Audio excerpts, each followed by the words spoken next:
I'm sure this morning you've probably already had some thoughts about the sermon title of Don't Block the Call.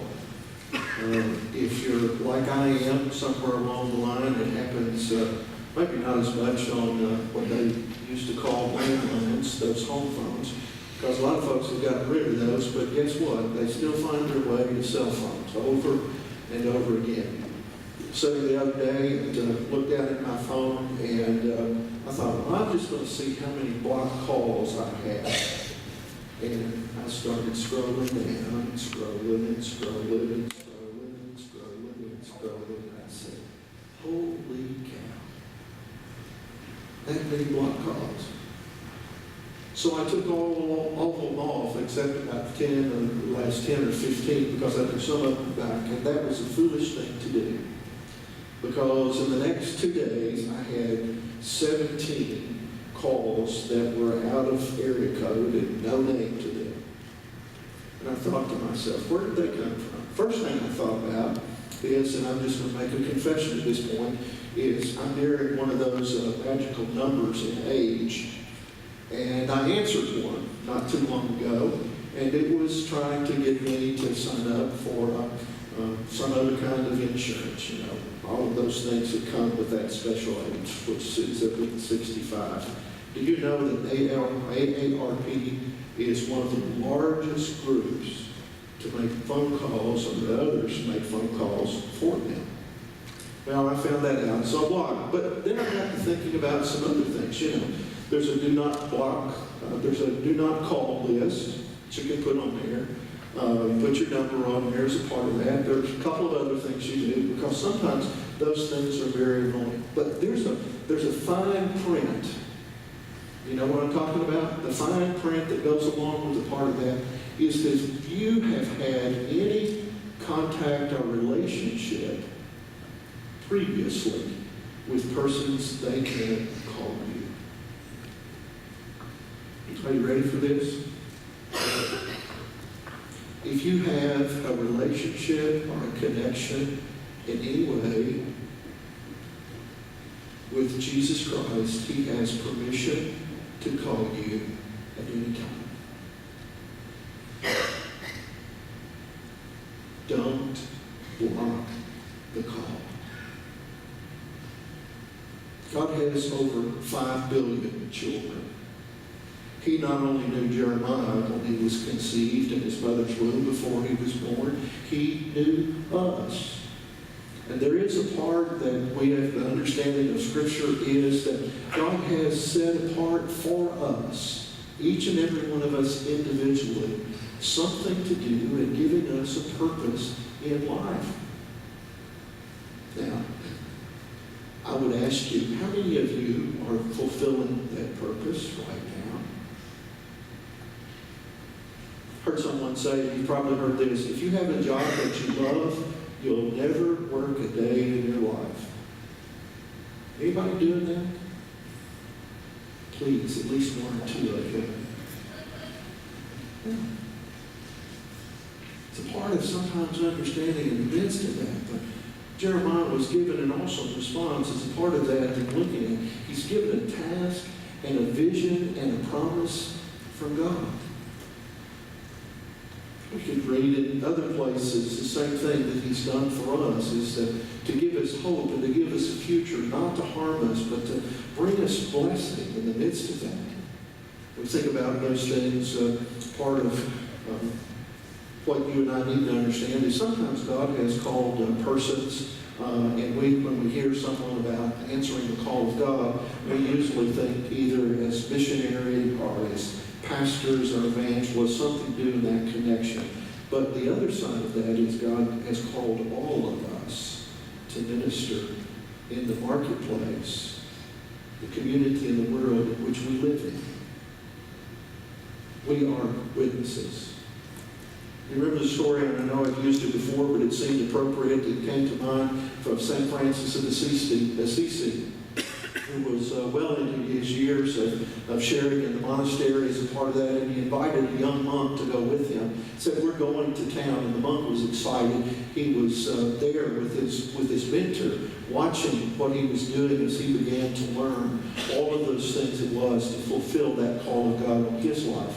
They went into the marketplace, and Francis would stop, and he'd speak to the children. He'd take time to talk to their parents if they were around. As a part of that, he'd take time to speak to each person in the marketplace, the buyers and the sellers as a part of that. And the day was getting away, and Francis said to the young monk, "It's time for us to go back to the abbey."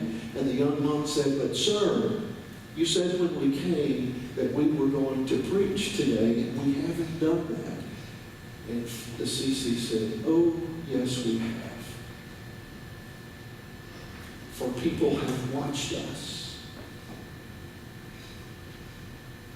They've heard us in conversations. They've seen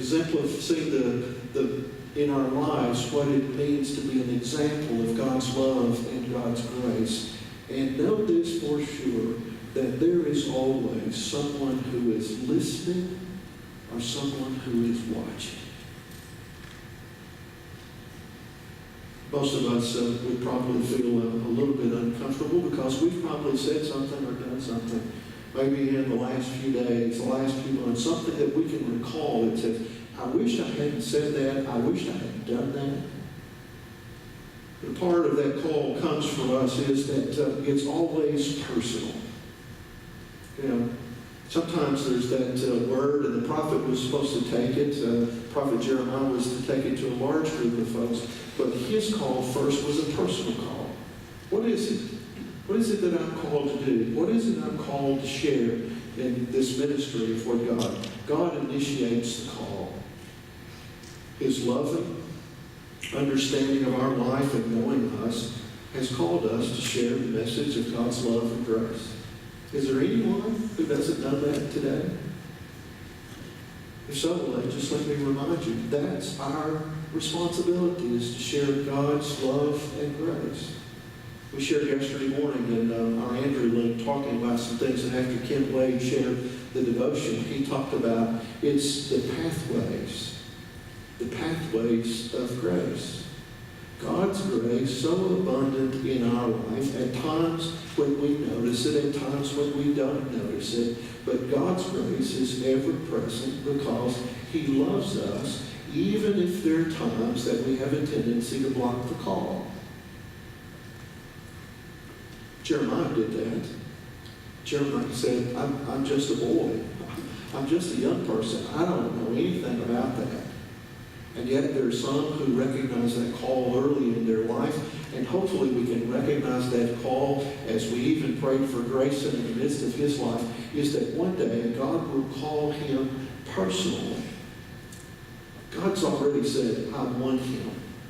But it takes a response. Hello. It takes our response. And sometimes we block those calls because we find other ways, and we begin to use those excuses, ways that we can find to block the call. We'll say, I'm busy, I've got more on my plate than what I can handle right now. There are a lot of things that are in the midst of all that we do. But again, a part of that is God's initiative does not destroy our will in the midst of that. But it's quite the contrary as a part of that. God has acted, therefore we are responsible to act. Trace, you said your children just kind of ignored some of your calls at times. You know, just turn up the volume. Most of us have selective hearing anyway. And we hear what we want to hear. Sometimes when we know that it's a call of a change and a transition, we want to do that. You know part of my story, I'll just hit a part of it. I knew on my 18th birthday, strange it would be on a birthday, on my 18th birthday, Sunday evening service at my home church, I sensed that God was calling me to do something, and I responded to that call at that point. And then I sat back and did nothing for several years. I left it all in God's hands. You know, I was looking for a lightning. No, I wasn't looking for a lightning bolt. I was looking for some writing in the cloud as a part of what that was in the midst of that. And that wasn't the way it came at all. It came through the love and care of parents and family and my wife as we were married all came back again through folks in a congregation who had modeled the love and the grace of Jesus Christ. And I knew that that's what I wanted in my life. So finally I just said, Lord, whatever you want me to do. And it came up in my mind was missionary. And I said, no, I'm not real sure I want to do that. Haven't done that. Okay? Haven't done missionary. And finally I said, Lord, I'll do whatever you want me to do as a part of that. And part of it was, I said, what about the missionary? And that wasn't even in the conversation that I understood with God. It was, I just wanted you to be willing. I just wanted you to be willing to do that. And most of us at times in our lives find ourselves somewhere in Jeremiah when a call of God comes is that willingness a part of it, because we sometimes think that God's going to call us to do something. But listen, God never calls us to do something without giving us the power and the ability in which to do it. If you and I depended solely on our talents and our abilities and our personalities, we would fail. Somewhere along the line, not very far into it. It's God who does that. He knows us uniquely as a part of our lives. Jeremiah feels that he's not up to the task. Folks, I want you to know, I felt that for 42 years. And I feel it just as much this morning. And when I don't feel that sense of being inadequate to be a proclaimer of God's good news and a message of hope and certainty to you, that's when I step down. But I hope I never lose it. It may change places and venues, but it's always a part because of being a follower of Christ. There's always. Said to Shelley's dad this morning, was talking about it, and he came in at that point, and I asked him if he was ready to preach this morning. He was dressed up. I know some of you made the comment, I put the title, "We have guests in the house, please." We've got a little bit more leisure, but this is a special day. And so I asked Mr. Calder if he was ready to preach. And he said, "No, I'm not going to do that." He said, "I've taken seminary courses, stuff like that, but I never took a preaching course." And I reminded him something of the verse of Scripture that all of us need to be around. It says, always be ready. Always be ready in a moment to give an account of the witness that is within you. Something of what God has done in our life. God's will is known. We ask for Him to comfort us. All of us have been there at some times. But guess what? God's will does not always let us be comfortable. It's a part of that situation also that sometimes the demands that we have come before promise. It means to walk in obedience. Walk in obedience to God's word. And that's what Jeremiah was called to do a little bit later in that chapter. He says, Jeremiah, what do you see? And he gives 3 or 4 examples of part of that. And he said, I will continue to give you the things that you see, and I want you to speak to it, because there were numerous false prophets around. And everything that they said was appeasing to the ear and pleasing to folks. And you know why? Because there were no demands. Just go on, live your life the way you want to live it, and you can still call yourself, and you can worship when you feel like it. But there are always some demands. Demands that sometimes call us to places that we've not been before, but it's a part of sharing together. The call of God has a couple of things. A part of it is we're called to respond. I've dealt with folks all of my life since I've been a pastor. They said, well, I'm not ready to decide. And they've said that 2 or 3 times. Now, when you hear that, you know, not to decide is to have decided. It's not a deciding sometime later in life when the rest of the things in the world don't seem to have the lure and the drawing power in our lives that we get connected to what God wants us to do. It's a part of our recognizing and doing that earlier. It's about a heart. That it also takes the head. It takes head and heart. You've heard folks say at times the greatest distance in the Christian faith for followers of Christ is 18 inches. The difference from your head to your heart. The heart that calls us to love God, to love others, and to show us, oh Master, let me walk with thee in paths of service. To be able to share that with others. It calls for that sense of compassion. Not all of us are called to do the same thing. But somewhere along the line, if there's a passion and a concern as a part of that, Kim was saying to me the other night, the youth went to visit in the nursing homes and shared communion. And there were a couple of young persons that went for the first time. And Ken said, I looked at them and said there were tears rolling down their cheeks. It happened on more than one occasion as they went to the folks. Ken said, I want to say something. He said, have you ever looked to see what your gifts are? And Ken said very quickly to them, as a part of God using him at a particular moment to say, you might have the gift of compassion. And the gift of compassion is often a hard one to have. Because we then begin to see the things as God sees them, and those things that break God's heart will break our heart. Do you see some of that in the world today? Look at Louisiana, the flooding. If they think of something else, they don't necessarily think of flooding like that. We see devastation and all kinds of incidents in the newspapers and in the news as a part of that. But it's to have a compassion, to have a heart as God's heart, that we can do something. And then it calls us not just from thinking about it, but it causes us to do something. We invest our lives. It's also that sense of being diligent, to understand God's ways, to continue to walk in them. It's that sense also that there is an accountability factor at this point. We are accountable. We may not feel necessarily accountable to one another, but we are. But we are ultimately accountable to God. How we've used our gifts, our talents, our abilities.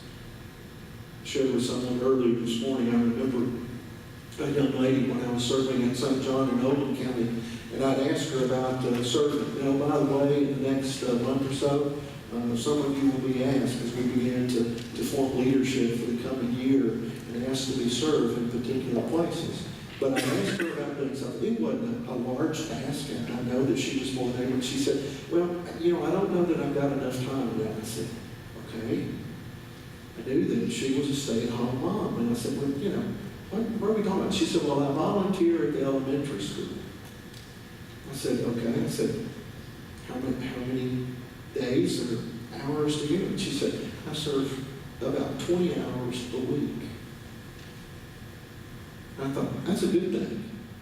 And I thought, she was pretty faithful on Sunday morning, but didn't see her much of any other time. And I said, tell me, is that really a balance?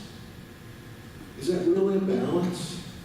To give, volunteer, it's a good cause and part of that.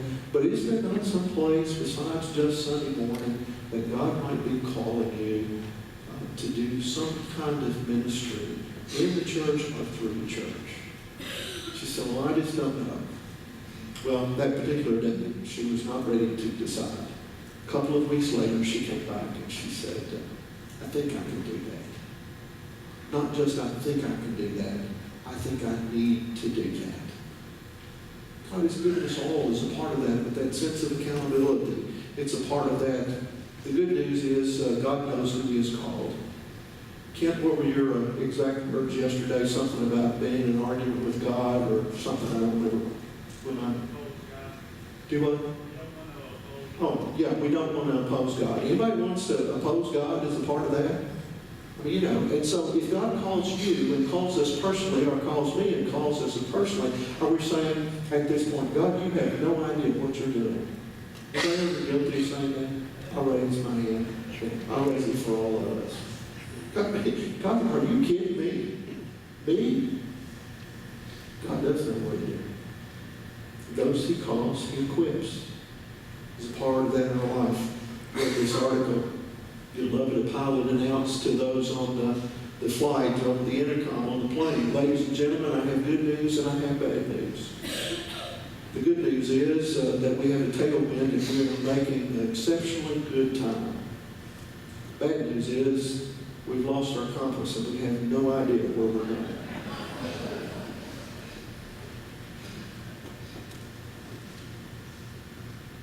The world that we live in today, a lot of folks are making good time. They're getting a lot of things done that's on their to-do list. But in the end, they have no idea where they're going. Because it's about those things that are part of our individual lives. I'm guilty. I do that every once in a while, you know. I decided once in a while I'm going to go play golf, you know, and did that and part of that. But we all have that. God doesn't take all of that away from us. But when we give to Him, He finds ways to give back to us. Time that we give in serving and reaching out to being a witness for Christ, that time comes back to us. It's not just about the financial resources, it's about time, and part of who we are in the midst of our lives. God calls us into ministry. And why does God call that? Because it's one of the things that I understand about ministry is about people. It's about connecting with people, sometimes to just sit there and hold their hand, not be able to say anything because you don't need to say. The ministry of presence is important because that person or that family is important in your life. Sometimes you make a little difference. Please don't take this bragging. I shared this with Andrew when I coached yesterday morning, but the other day I stopped to pick up a few things at the grocery store. I didn't need a grocery cart, okay? That's how few things. And as I turned into the parking lot, I saw this little old lady. I mean, she was holding on to the cart, but she was shuffling. She was parked in a handicap position, which was at the end, and I drove several places up, and I walked by. And when I walked by, she said, "Sir, would you like this cart?" I didn't need a cart. Then I said, "No, I'm sorry, I don't need that cart." Folks, I had seen enough to know what she was really asking me to do was, "Do you mind taking this cart back in for me?" Or not pushing it up the hill to push it into the rack where most of us do that, or to take one when we're in the parking lot and go there, but to do that. You know, just those little things. It's a part of availability and sharing together in the midst of that, because it's about people. You know, I've seen people bump heads because somebody dropped something and two people reached over to pick it up. When was the last time you did that? Sometimes we just say, "Oh, yeah, I kind of felt maybe somebody will pick it up for me." Yeah. But God calls us in our lives, so let me just kind of bring things to a close.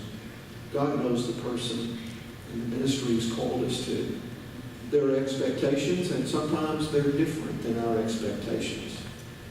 But God knows that there will be obstacles, and if there are not obstacles along the way, then maybe that's not the right place that God has called us. But when we face obstacles, sometimes they're people. Know that God will give us the love, the courage, the patience, and the wherewithal to continue as a part of that.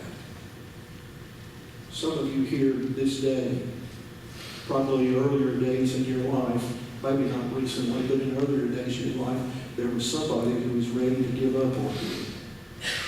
Maybe you were a rebel rouser when you were in high school. Maybe in college is a part of that. And if you go back and look at it, it's kind of like those things that happen in high school, those things happen in college, just like you see it on there. Those things that happen in Vegas stay in Vegas. We'd like that as a part of that. But somebody didn't give up on us. God doesn't give up on us.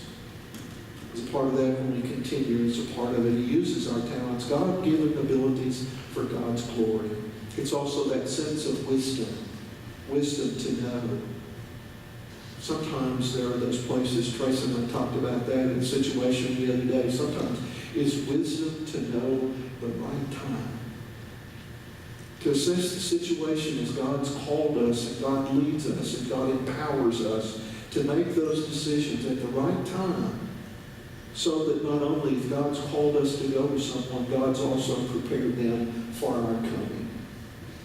And sometimes we can do more damage than we can do good if we're out of that time frame.